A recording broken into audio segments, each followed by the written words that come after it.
안녕하세요. 닥터조원군의 심장안심 프로젝트입니다. 날씨가 많이 쌀쌀해지겠죠. 날씨가 쌀쌀해지니까 응급실에 심장병 환자가 많이 들어오고 또 주변에서 심근경색증 같은 심장병에 걸려서 돌아가신 분도 많다고 그러고 해서 굉장히 주의해야 되는 병입니다. 오늘은 심장병 중에서 협심증과 심근경색증이 무엇인지에 대해서 간단히 알아보도록 하겠습니다. 심장은 우리 자기 주먹만한 정도밖에 안 돼요. 그래서 이렇게 생겼는데 심장은 왼쪽에 있는 게 아니라 우리 몸의 흉골 뒤에 이렇게 있고 삼각형으로 되어 있는데 그 삼각형의 꼭지점이 왼쪽을 향해 있습니다. 그래서 이제 왼쪽에 있다는 얘기를 하는 거죠. 사실은 중간에 있습니다. 그런데 이 심장이 아프면 즉 심장으로 가는 혈관이 좁아지면은 심장병이 생기는 거죠. 그 중에 대표적인 게 두 가지인데 하나는 협심증, 그리고 또 하나는 심근경색증입니다.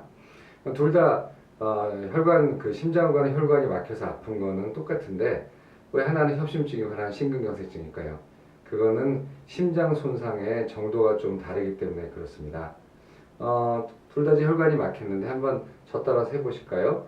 자, 왼손 주먹을 오른손으로 잡고 꽉 잡은 다음에 잼잼 한번 해보죠. 하나, 둘, 셋, 넷. 이렇게 계속 하면은 보이시는지 모르겠지만 제 손바닥이 좀 이렇게 싸해지고 이렇게 하얘지거든요. 근데 아직 제 손은 죽지 않았죠. 그냥 단지 저리기만 할 따름이죠. 그래서 딱 풀어주면은 이렇게 온전하게 다시 빨갛게 색이 돌아옵니다. 이게 이제 협심증이고요. 혁띠나 아니면 무슨 뭐 그 철사줄 같은 걸로 팔목 완전히 쟀을 때는 풀어주지 않고 쟀을 때 제가 이렇게 계속 잼잼잼잼 하면은 얼마 못 가서 제 손목이 죽겠죠. 이 손이. 이게 바로 심근경색증입니다. 협심증은 혈관이 좁아졌지만 아직 심장은 죽지 않은 상태예요. 그러니까 근육은 손상이 적고 단지 피가 안 오니까 아파하고 있는 상태, 즉 저리고 있는 상태거든요. 이제 그거를 협심증이라고 얘기하고 심근경색증은 혈류가 이제 가지 않는 게 한 20분 정도 지속이 되게 되면 심장 근육이 죽기 시작해요. 그래서 심근경색증은 심장 근육에 손상이 올 정도로 심각한 혈관의 막힘 때문에 생깁니다. 그래서 협심증은 그 근육의 손상이 없어서 잘 뚫어주고 또는 뭐 뚫을 정도로 심각하지 않으면 약만 먹게 되면은 잘 관리가 될 수 있지만 심근경색증은 빨리 처치하지 않으면은 심장이 멈춰서 죽을 수도 있고 또 좀 늦게 처치하게 되게 되면은 죽진 않지만 이미 일부분의 심장 근육에 그 다시는 복구할 수 없는 문제가 생기기 때문에 후유증이 많이 남아있는 경우가 많습니다. 그래서 뭐 이런 데가 막히면 이 부분이 다 죽고 또 여기가 막히면 이 부분이 죽어서 이제 좀 후유증이 많이 남는 거가 심근경색증이죠. 그러면은 이런 때 어떠한 통증이 오는가 해서 좀 말씀을 드리면 가슴 통증이 오겠죠. 근데 가슴 통증이 심장이 나쁠 때의 통증하고 심장이 아닌 다른 통증이 좀 많이 달라요. 일단은 협심증이나 심근경색증 통증을 보면은 가슴 한가운데가 그냥 콕콕콕콕 쑤시는 게 아니라 묵중하게 어디가 아프다고 할 수, 이게 아픈데 짚어보라고 그러면 요런 데요 짚는 사람은 심장병일 가능성은 적고요. 어떻게 얘기할 수 없지만 아주 묵직하게 또는 전봇대가 내 몸을 뚫고 가는 것처럼 아프다.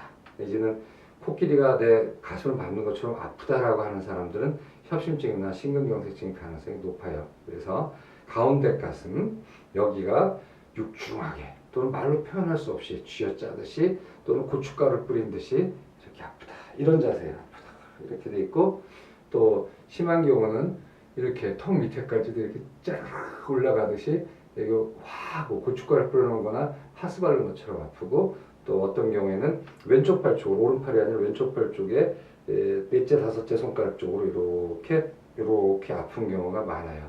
이런 경우가 있다면은 이거는 협심증일 가능성이 있구나 해서 꼭 병원을 찾아보셔야 됩니다.